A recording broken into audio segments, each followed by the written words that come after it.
But it's time. Future award-winning Shouty Show time.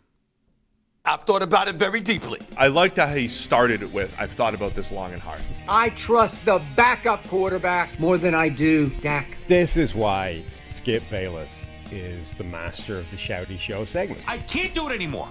It is year 6. It's just a never-ending arms race of idiocy between loud, obnoxious people. We are the antidote to that.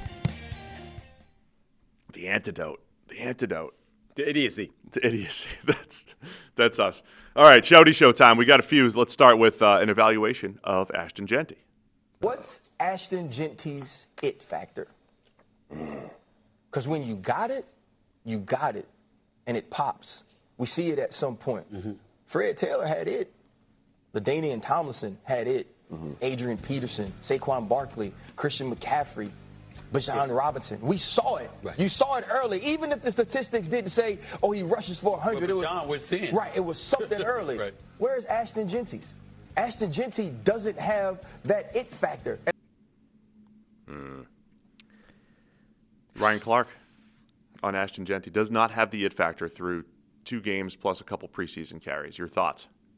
My thought is that he should know better than that. So there are some times where the blocking in front of you is so bad there is no way of seeing it, whatever it is.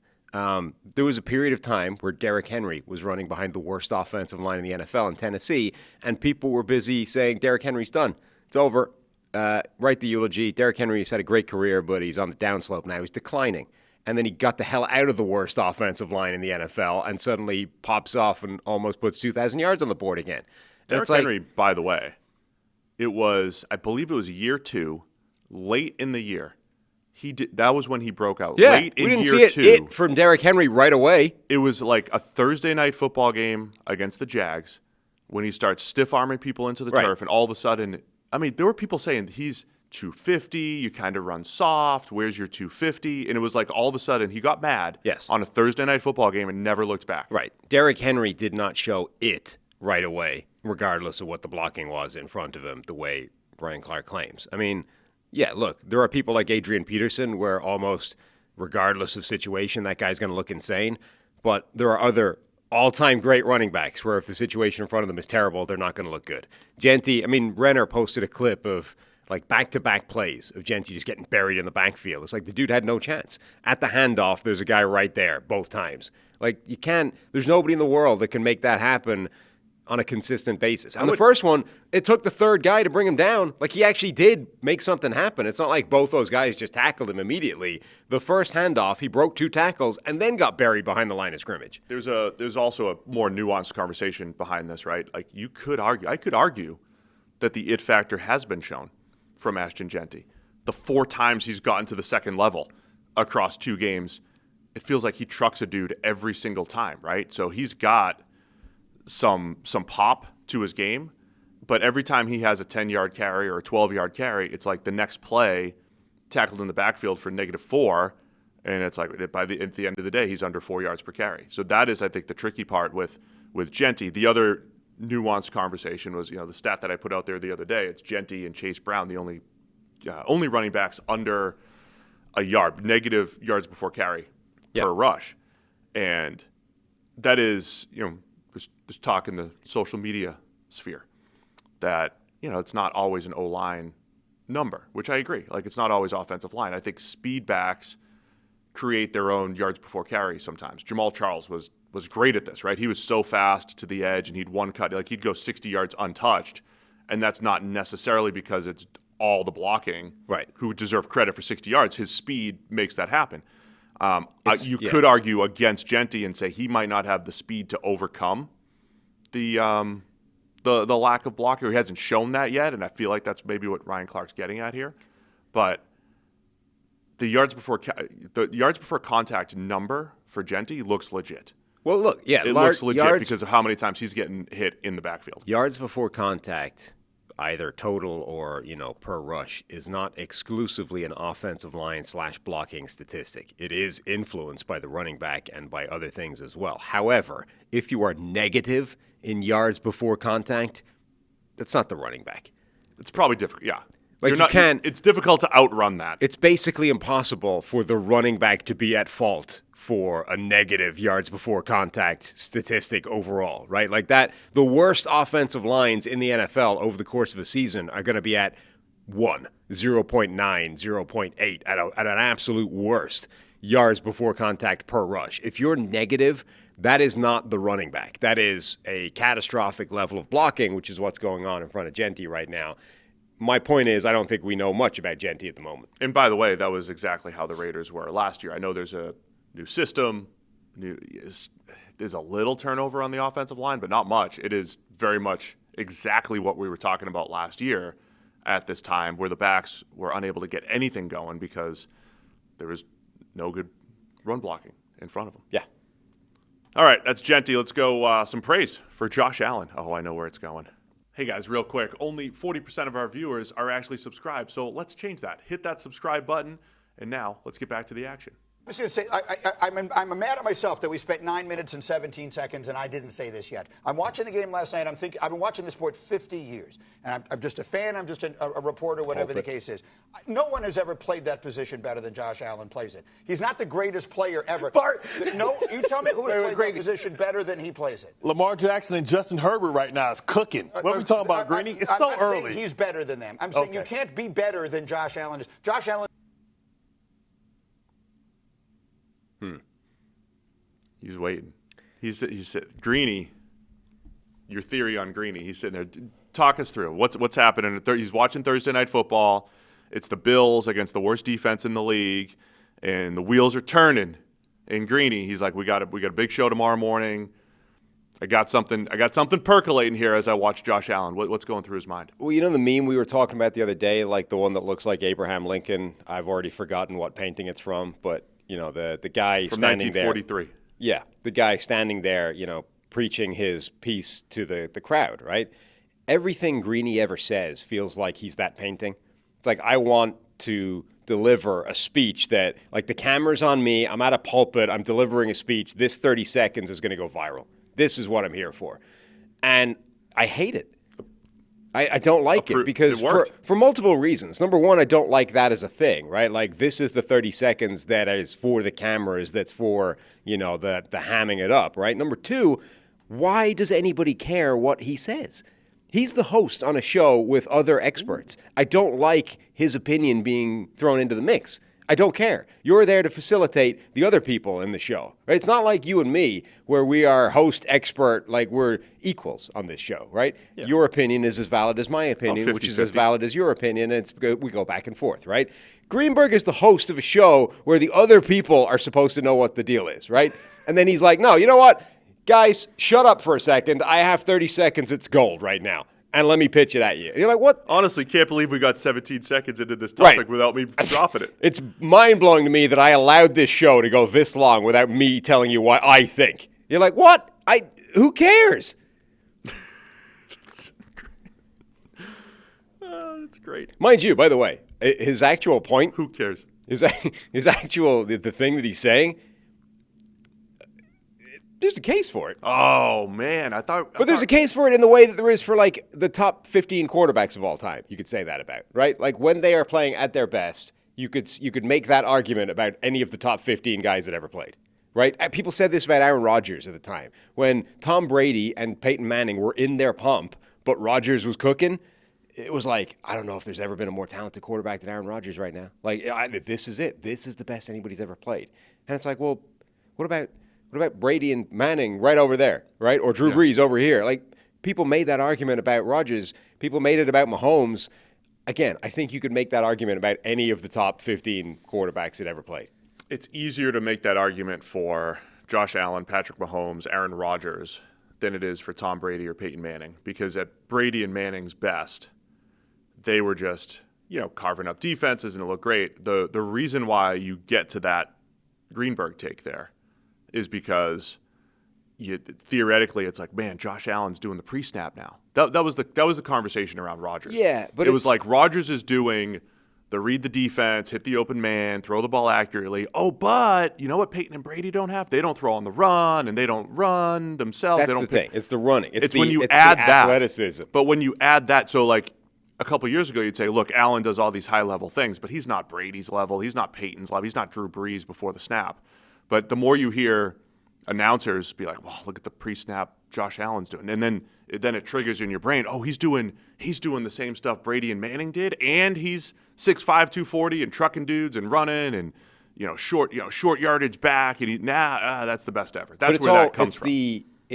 It's like the talent conversation, right? Where you only ever hear people talk about talented quarterbacks that are athletic and big-armed, right? Nobody ever talks about Tom Brady as being talented, even though what Tom Brady was good at has to be a talent. Otherwise, what's the point in describing the concept? Yeah. Anyway, but the point is... Talent thing's the dumbest thing ever. Go ahead. It's the same thing with this, right? You're only going to hear this argument made about quarterbacks that are athletic and mobile, right? Whereas all Peyton Manning did was throw for like 5,500 yards and 55 touchdowns in a season after, like a decade after doing the equivalent thing in 2004 when the numbers were lower, right? Like he basically had the same absurd record-breaking nut job season twice in his career. It's like, well, there's no talent involved in that, right? That's not the best anybody's ever played because he didn't run.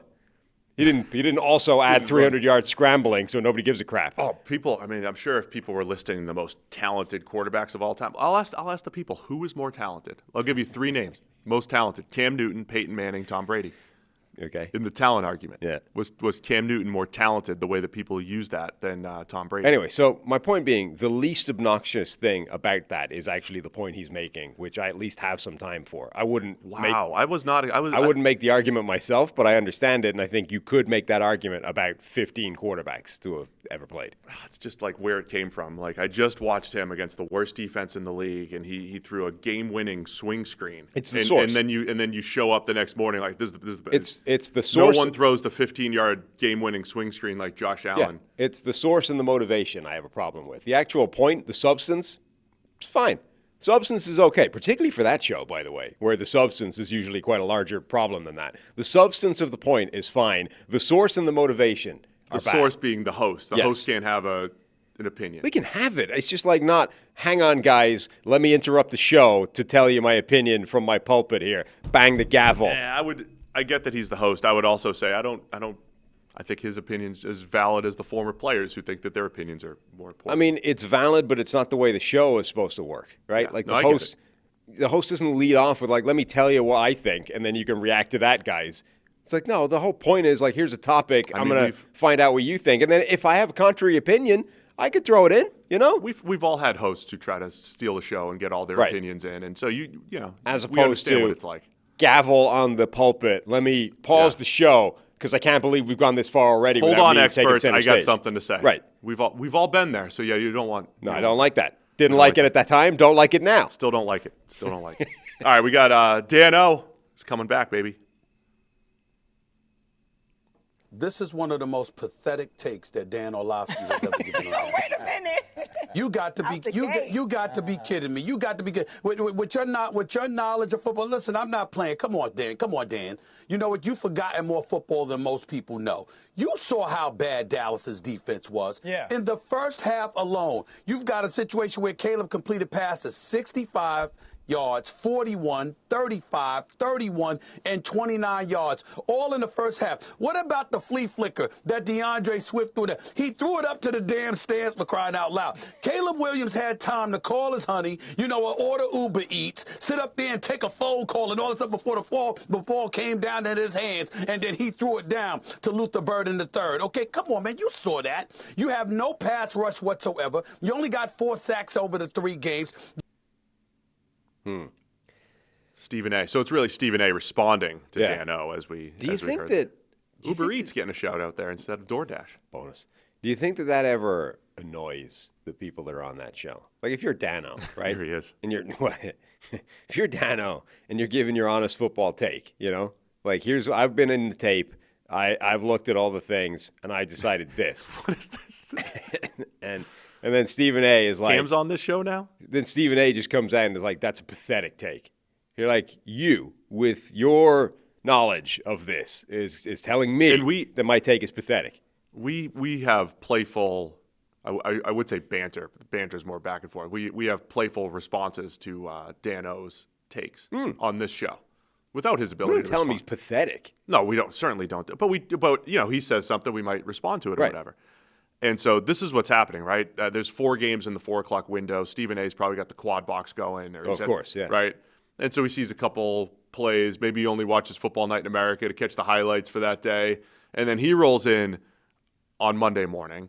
Meanwhile, Dan O, he's up at 5 a.m. He's grinding the film. He's got 3 big topics. He's going to watch every single throw for the 3 quarterbacks he knows he's going to talk about. Caleb Williams is one of them. Constructs this take about Caleb Williams and his game yesterday, and Stephen A is like, nah, he had a wide open flea flicker, and all the passes were wide open. It's all Dallas. Do you think that Stephen A even watches games? Do you think that he just because he's the man that the fastest 3 minutes is built for? Now, okay, that's on a Monday, so that doesn't help him on Monday morning. He might be straight red zone. He's probably watching Football Night in America where they run through the highlights, and he's like, I'm covered. He might be. Yeah, maybe red zone's a lot. Yeah. I mean, that's 7 hours. He doesn't have 7 hours to sit there and watch red zone. All that said, these are predictable takes, right? Dan's more. It's always the quarterback. If it's good quarterback play, I mean, right. if there's good stats, it's the quarterback. Right. Right. Only 5 quarterbacks in the world are doing what Caleb Williams did on Sunday. So it's always the quarterback. Right. There's no credit for the coaches or the scheme. There's certainly no discrediting the defense because playing quarterback in the NFL is very difficult. No, but this is and anyone that puts up a 4-touchdown game or 3-touchdown game and 10 yards per attempt, that's the quarterback. And then Stephen A, he cut his teeth in you just got to talk about the Cowboys. Like, what does Sunday do for Dak Prescott's legacy? I'm sure that came up at some point. What does the 1-2 start for the Cowboys do for Dak's legacy? So these are predictable takes, I would say. Oh, sure. But this is where, ironically, I actually think on substance, Stephen A. Smith is closer to the truth than Dano in this. Yeah. But I think number one, it's not about that in this show. Number two, you really undermine that when you lead off with just saying the guy's take is pathetic. I don't agree with Dano's take. I think actually the Dallas Cowboys defense is probably the bigger needle mover in that whole dynamic of Ben Johnson, Caleb Williams breakout game than it is those two just figured it out during the week. But I wouldn't call him pathetic for voicing the opposite opinion. And yet Stephen A. does that. That was mean to a coworker. Mean, disrespectful. Maybe he's fighting back for the non-players around here. Hey, listen, former player. Your takes are pathetic as a former player. Just like the players do to the non-former players, Fighting back. Stephen, he's for us. He's on our side. Man of the people. Yeah, you and me. We're closer to Stephen A. than we are Dan O. Oh, it's tragic. Even though I'm a former professional athlete as well, like Dan. I mean, I've at least played football. Stephen A.'s never done that. You don't know that. I do know that. Oh. You never played? No. He barely played basketball, let alone football. He's an expert. He averaged 1.5 points a game or whatever the stat is. Stephen A. is an inspiration. To what? I don't know. Hopefully not too many people. All right, let's wrap it up. We got a rant on the Ravens.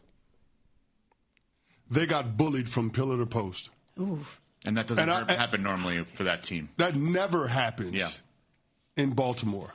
Ever. Last night we saw something that we've never seen before. Never seen it. The Baltimore Ravens gave up 224 yards rushing. It's the most since week 6 of 2017. So we have the Baltimore Ravens were held under 100 yards rushing for the second week in a row, which has never happened in the Lamar Jackson era of Ravens football. Right now, what we're about to do the next 10 minutes is give you the anatomy of an ass whipping. Because that's what happens. And I'm calling people out by name today because I'm upset. Oh. So those defensive tackles, Travis Jones, Broderick Washington, John Jenkins, Brent Urban, y'all got manhandled by some pups from the Detroit Lions. Pups. The youngsters. And young guards. Penei Sewell, one of the best right tackles in the game. True.